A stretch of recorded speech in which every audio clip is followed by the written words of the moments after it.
talking about European Union, I believe that it is often neglected that this political alliance, so to say, had a very clear anti-communist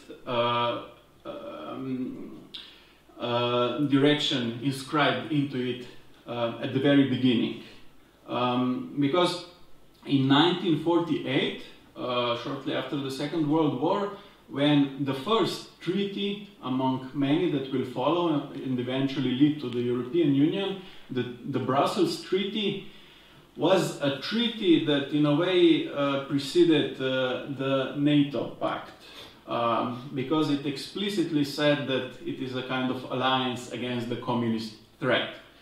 Of course, just shortly after that, the North Atlantic Treaty Organization was established, so that part was not was in a way outsourced to NATO, and it remained ever since there. And basically throughout the Cold War, this highly capitalist character and mission of the European Union was not so visible, I would say, but mainly because of the geopolitical constellation of forces. Because as long as the Soviet Union and the Eastern Bloc existed, as long as the golden age of capitalism, as Eric Hobsbawm denotes this period between the end of Second World War and the beginning of neoliberalism in the beginning of 70s, end of 60s. As long as all these factors were in place, the labor movement, the trade unions, even the communist parties, social democrat parties in the Western Europe had a strong leverage. So basically capital and state were both in a way forced to do some serious concessions to the labor movement, to left-wing parties. Not forgetting that all these movements have also emerged out of the Second World War as winners and also as moral winners. They were on the right side of history, while the right wing, especially the extreme right wing, of course, was on the wrong side of the history. So all these factors need to be paid attention to when we talk about this era of welfare state. Why is this so important to me? Because throughout the development of European Union, when these factors slowly and gradually began falling apart, I mean one after another, firstly, of course, most important, the neoliberal counter-revolution, the heightened processes of liberalization, deregulation, privatization, especially symbolized in the administration of Ronald Reagan and the cabinet of Margaret Thatcher, but elsewhere as well. This caused a serious pressure to the workers' movement, and it did affect the Eastern Bloc, Yugoslavia, for example, as well. The loans that Yugoslavia was getting from International Monetary Fund were being more seriously conditioned through political demands, of course, to further liberalize, deregulate, privatize Yugoslavian market. And I think it is on the basis of all these worsened conditions that the fall of Soviet Union and of the whole Eastern Bloc, despite of course being aware that these systems had serious problems and were by no means the end game of the socialist project, But then again, as I said priorly, they were a kind of actually existing counterbalance to the Western Europe, Western powers as such, and a kind of garant of trade unions and progressive movements in these countries. So basically in the 90s we are in the situation when this balance that did exist after the Second World War and up till neoliberal revolution is totally out of joint.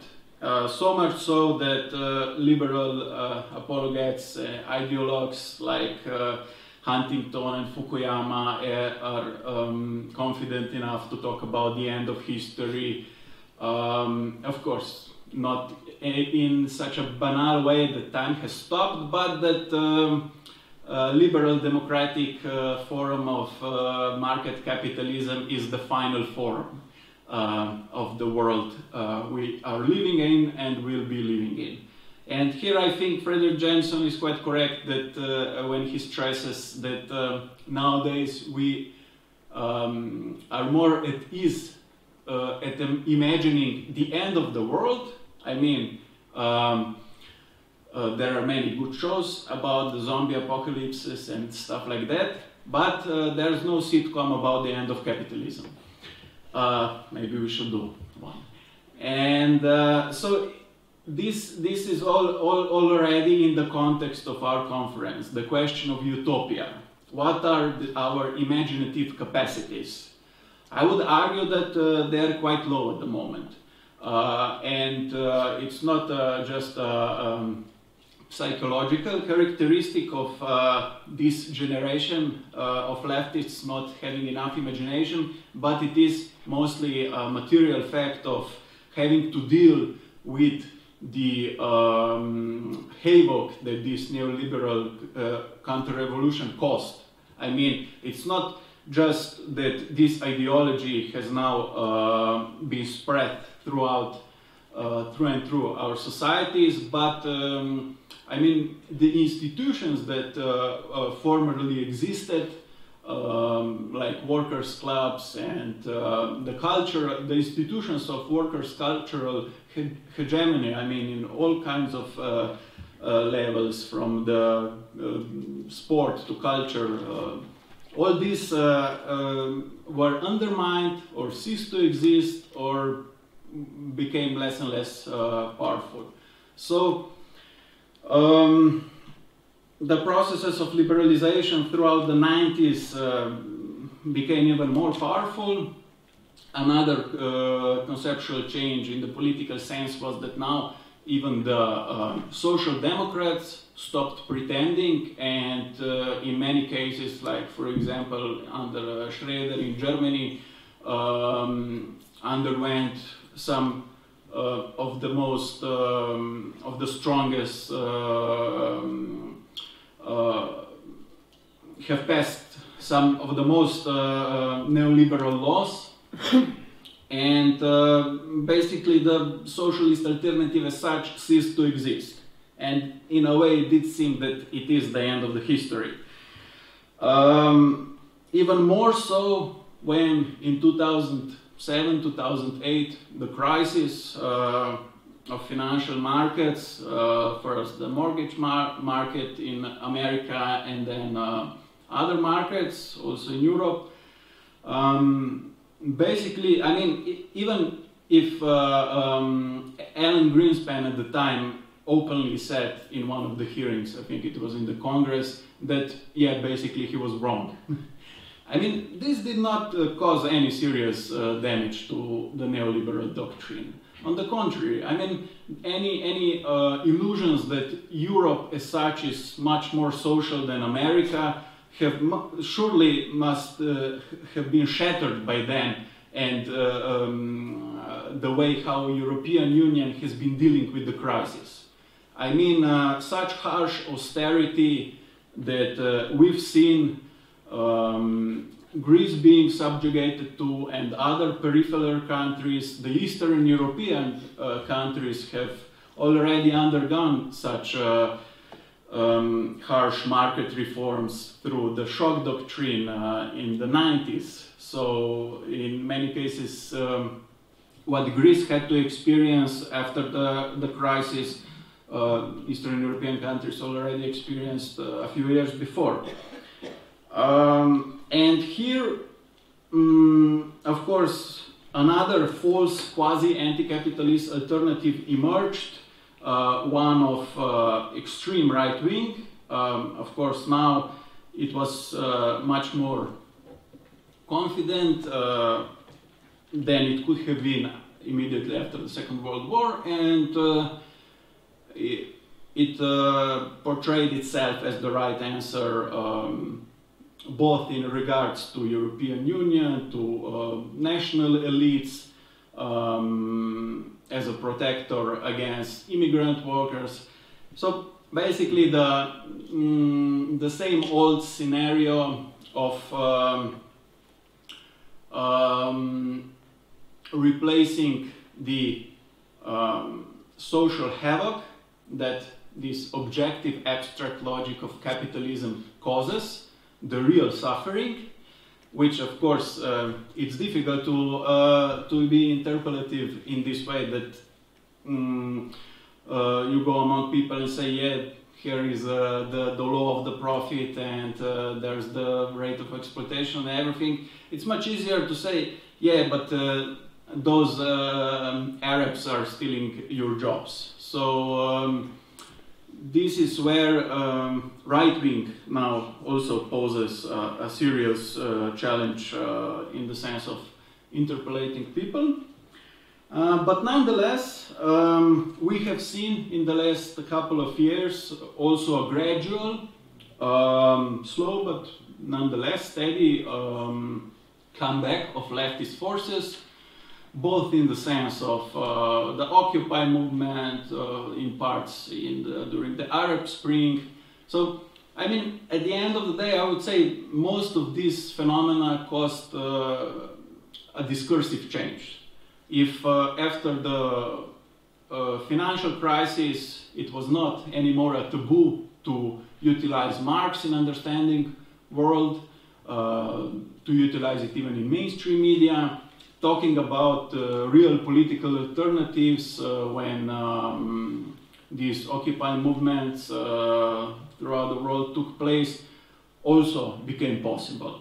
And this also led to concrete political subjects trying to implement these alternatives. Curiously enough, there was this talk about inequality and exploitation was to a great degree on a level of ethics, of morals.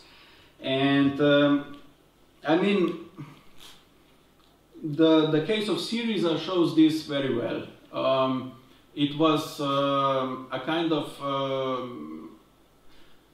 unreal concentration of hopes what Syriza will be able to do, and in equal measure of moral outrage when the obvious happened, that the European Union, of course, made an example out of Syriza in Greece, that no such movement around Europe would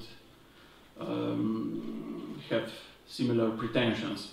So, I mean, of course, European oligarchies, capitalist elites had to make an example that the world Syriza, for example, was talking about and fighting for definitely was not possible. I mean, they did everything in their power to show that.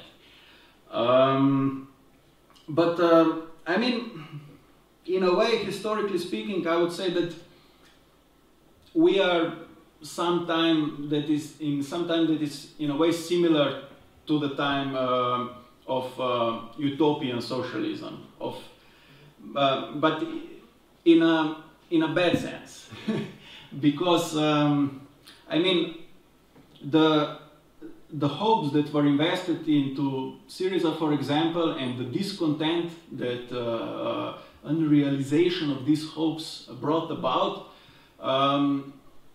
it seems to me is not something positive, but it is a sign of symptom of the, as Hegel calls it, the beautiful soul on the left. So it's not psychological, but a political characteristic of having a very clear idea what is to be done in abstract, of course, and being very ferocious at criticizing anyone that, of course, on his or her way, fails to do everything smoothly.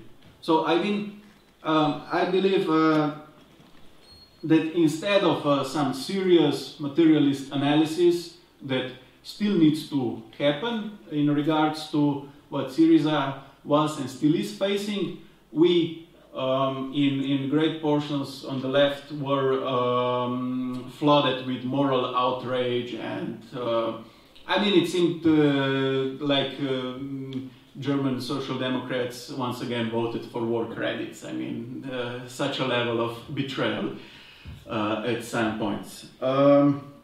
But this doesn't bring us any closer to finding strategic, even tactical solutions that a political subject, a political movement obviously faces when it takes power, and then immediately the day after that faces the organized capital of the whole European continent, it being the strongest economic power in the world. So basically, here are still more questions than answers. And to complicate things furthermore, I would say that we are in a time of withering away of the state, but in a capitalist way. I wouldn't say that this is something that will happen tomorrow, but I would say that there are clear signs that such changes that will really redefine dramatically the role and weight of the nation state are taking place or will take place in the forthcoming years. What is happening, I would say, is the transition that Marx also talks about, the transition from real to formal subsumption. In a way, international capital as such, the corporations are in a great many ways already more powerful than the states. Corporations have greater value than, for example, states such as Sweden. So it's not just peripheral countries, but some of the core countries can be overpowered by corporations, and through tax policies and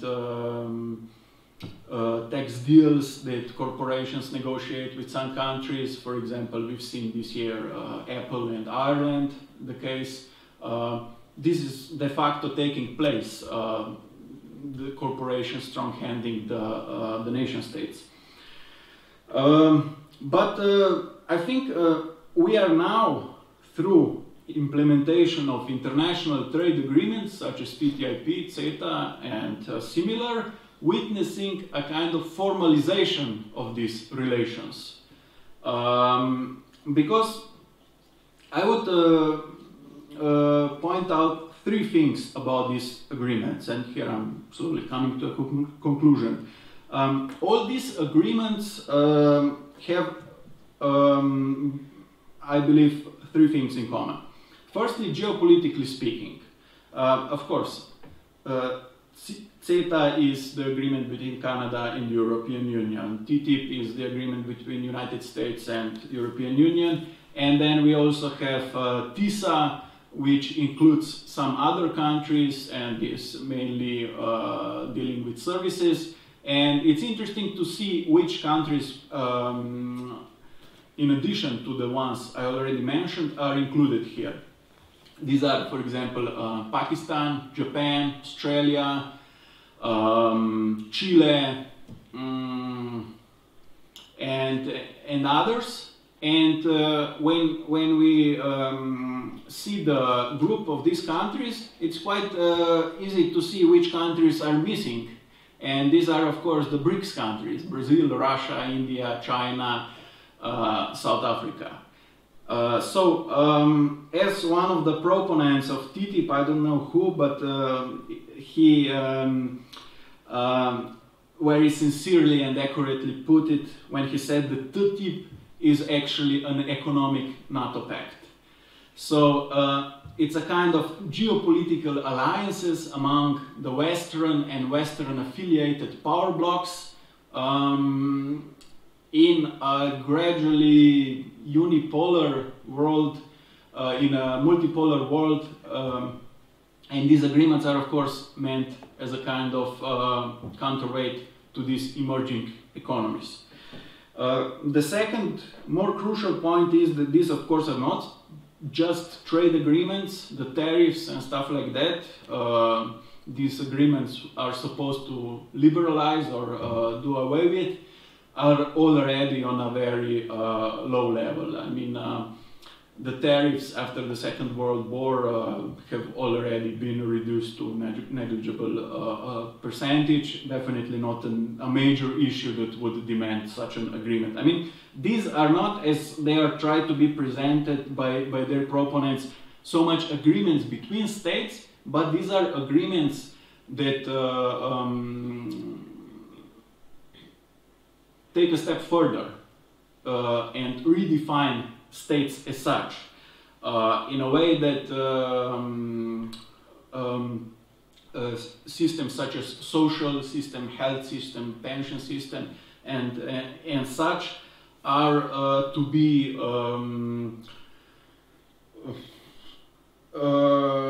put on a common level. So all these differences that existed between different nation states are now to be slowly abolished, but this withering away of the state, as I said earlier, pushing the state out of these systems is of course a capitalist project, and is basically commodifying the areas that are not commodified enough in the sense of capital making extra profits.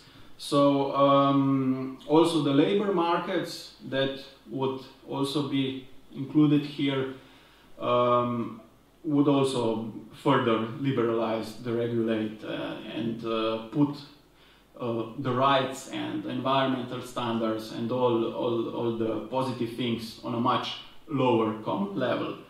So, and then of course the last point is that I don't think we can talk about these agreements or partnerships with such words. They are more precisely dictates, which the last case of CETA clearly shows. I mean, millions of people have signed the petitions against such agreements, and the European Commission just ignored them. Wallonia was strong-handed into agreeing with it, and basically, I mean, here the real face of the European Union is again being shown as a really capitalist project. And yeah, basically this is a very broad portrayal of trends and issues with which I believe the left as such is currently dealing. And here I think one of the major steps in the right direction would definitely be a more serious discussion about the utopia. So we have this concrete place, market capitalism, which we are not content with. Let's imagine a different place, the one that does not exist, but is worth fighting for. I think this is, although it might seem something of a derailment from the immediate political concerns, I don't think this is in any contradiction with such efforts, but I do believe this lack of utopia has serious consequences both for us, more active proponents of leftist ideas, and also for a wider public that we are trying to engage into these struggles. So utopia is definitely a step in the right direction. Thank you.